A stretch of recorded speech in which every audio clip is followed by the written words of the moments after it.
O'zbekiston tibbiyotida olib borilayotgan transformatsiya jarayonida dunyodagi eng zamonaviy asbob-uskuna va texnologiyalar o'zlashtirilmoqda. Mahalliy kadrlar bilimi va malakasini oshirishga alohida e'tibor berib kelinmoqda. Ana shu sa'y-harakatlar samarasi o'laroq ko'plab murakkab jarrohlik amaliyotlari, xususan jigar ko'chirib o'tkazish biz uchun ham oddiy voqelikka aylanib boryapti. Oxirgi vaqtlarda tibbiyot muassasalarimizda shu turdagi operatsiyalar tez-tez o'tkazilayotgani bunga yaqqol misoldir. Respublika shoshilinch tibbiy yordam ilmiy markazida hindistonlik shifokorlar hamkorligida ikkita jigar transplantatsiyasini o'tkazish ko'zda tutilgan bo'lib, birinchisi muvaffaqiyatli amalga oshirilgani haqida kuni kecha xabar bergan edik. Markaz jamoasining ushbu yutuqlarida Hindistonning Haydarobod shahridagi AIG klinikasi bilan yo'lga qo'yilgan hamkorlik aloqalarining o'rni katta.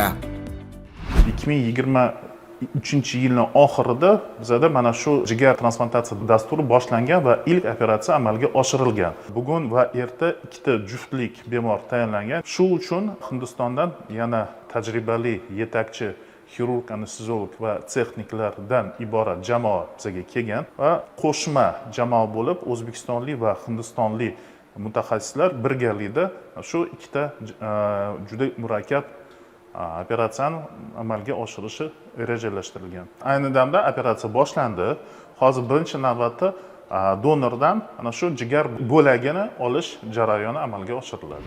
Mana bir necha yildirki mazkur ikki tibbiyot muassasasi o'rtasidagi aloqalar tobora mustahkamlanib boryapti. Jigar transplantatsiyasi ana shu hamkorlikning yaqqol tasdig'i bo'ldi. O'zaro hamkorlik orqali biz O'zbekistonni jigar transplantatsiyasini mustaqil holda amalga oshiradigan darajaga olib chiqishni asosiy maqsad qilganmiz.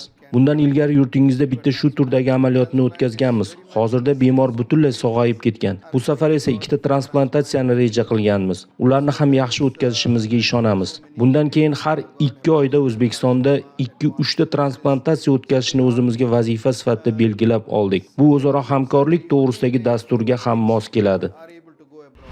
O'zbek va hind shifokorlarining birgalikdagi intilishi natijasida Oqqo'rg'onlik Shodiyor Musulmonovning og'ir kunlari ortda qoladigan bo'ldi. Operatsiyadan oldin u bilan suhbatlasharkanmiz, jigar ko'chirib o'tkazish o'zimizda yo'lga qo'yilib, izchil o'zlashtirilayotganidan mamnun ekanligini bildirdi.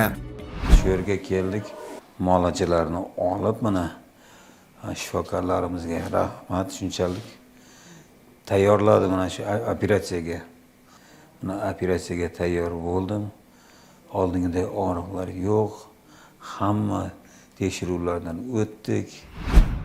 Yo'ling ochilsa, hamma ish oson ko'chaverar ekan. Xuddi shunday donor topish ham umuman qiyin bo'lmadi. Jigari marhum akasining o'g'li Muhiddin G'aniyev buni o'z bo'yniga oldi. Muhiddinning operatsiyadan oldin bo'lgan suhbatimizda aytgan mana bu so'zlari odamlarning ezguliklarga chorlayotgandek go'yo. Onam bir kuni bizni yig'ib amaking uchun kim jigarini beradi dedi. O'shanda bunga men rozi bo'ldim. Bundan xursandman. Mana operatsiyaga tayyorgarliklar ham yaxshi o'tdi. Xudoga shukr, hamma tekshiruvlardan o'tdik, yaxshi chiqdi hammasi. Hammasi mos keldi. Xudo xolasa ertaga operatsiya deyishyapti. Sharoitlar yaxshi bu yerda. Qulayliklar zo'r. Haligina aytib o'tilganidek jarrohlik amaliyoti muvaffaqiyatli yakun topdi. Ayni chog'da Oqqo'rg'onlik ikki qahramon shifokorlarning nazoratida o'zlarini yaxshi his etishmoqda. Bu barchasi mamlakatimiz prezidenti tomonidan yaratib berilgan keng sharoitlar, sohaga bo'lgan katta e'tiborlarning natijasidir.